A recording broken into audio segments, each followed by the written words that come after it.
Nonviolent Peaceforce has accompanied anguished mothers seeking the return of their abducted children, often enabling them to successfully negotiate with the captors.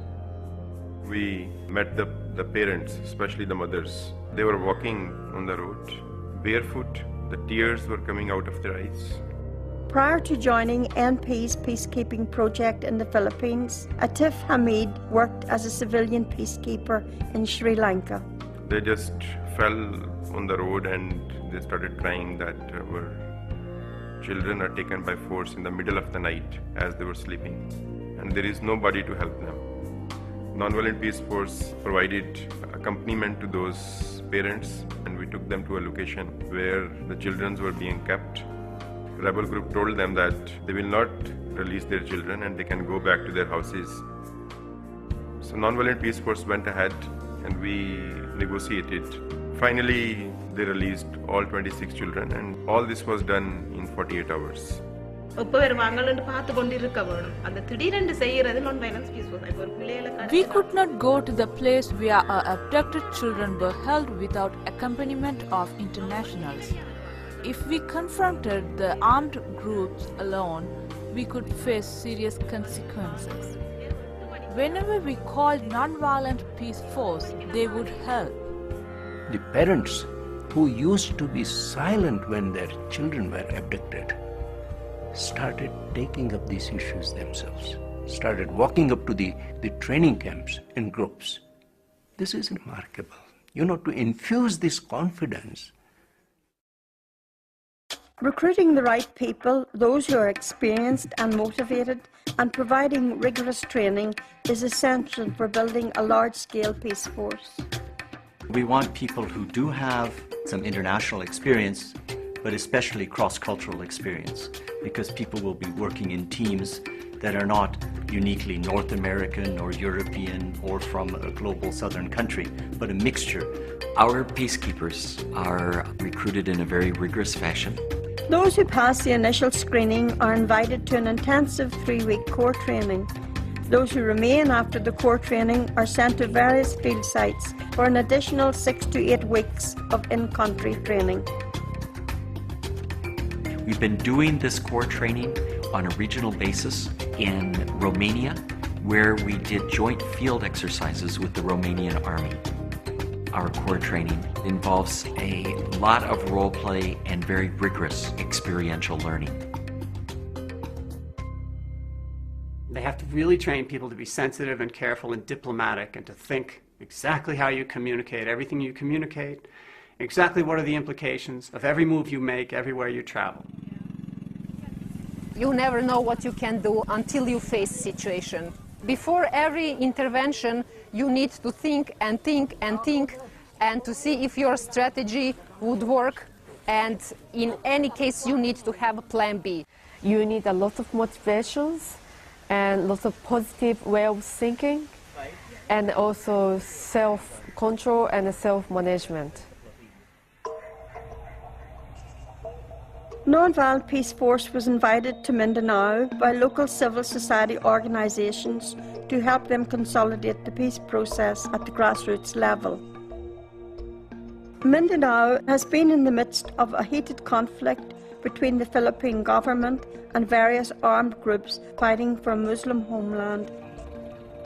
A ceasefire agreement in 2003 led to renewed hopes for a permanent settlement to the conflict. But sporadic fighting has continued, and in 2008 the ceasefire collapsed. NP opened offices in the autonomous regions of Muslim Mindanao. There are government forces, there are rebel groups, there are paramilitaries, there are lawless elements. So all the presence of these different kind of groups, it makes the life a bit more uncomfortable and uneasy on the ground. Ongoing war that is taking place between the government of the Republic of the Philippines and IMALIF, that is resulting to a lot of human rights violations. And those human rights violations that are being committed should have to be closely monitored. And the presence of the international communities are really needed. We see a lot of suffering, and our heart goes soft when we see things, is way beyond our comprehension. The tension has been rising. Civilians are in fear of being caught in the crossfire. Thousands of them vacated their homes and are living in IDP centers. Children are traumatized by these events, especially when they see planes above, bombing their area. Gunshots, they hear gunshots and even see people being killed or shot at. In some cases, they themselves are victims of these indiscriminate bombings and crossfire. Civilians are displaced, they need accompaniment, they need protection, and this is where Nonviolent Peaceforce is very much needed. We have a lot of problem, lot of field side, everyday conflict, people asking our presence, our daily presence, because people need support.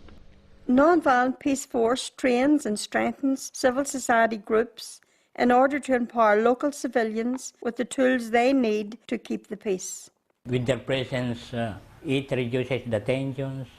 When we see the presence of a non-violent, a foreigner, it reduces our fear. We have a very good relation when it comes to peace building. We come to realize that peace building work includes also a monitoring of human rights situation so that we can respond immediately. The demand for unarmed civilian peacekeeping is increasing.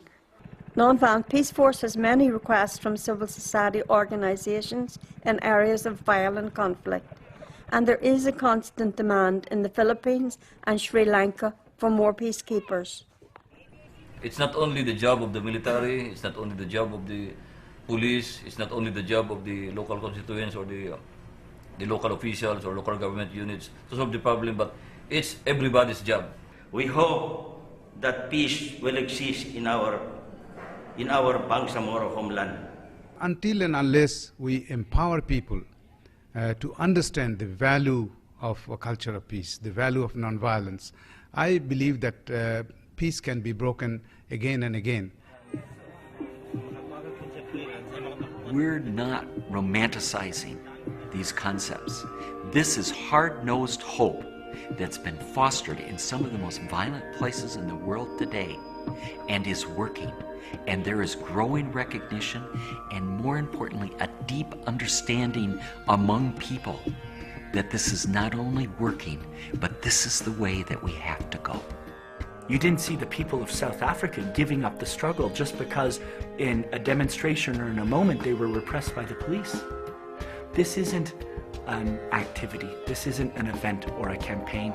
This is work which people around the world are committed to because we know it's necessary.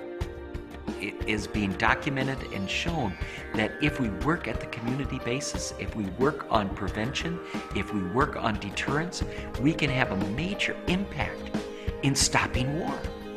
But it must grow in scale and scope in order to meet the great demands from conflict situations around the world.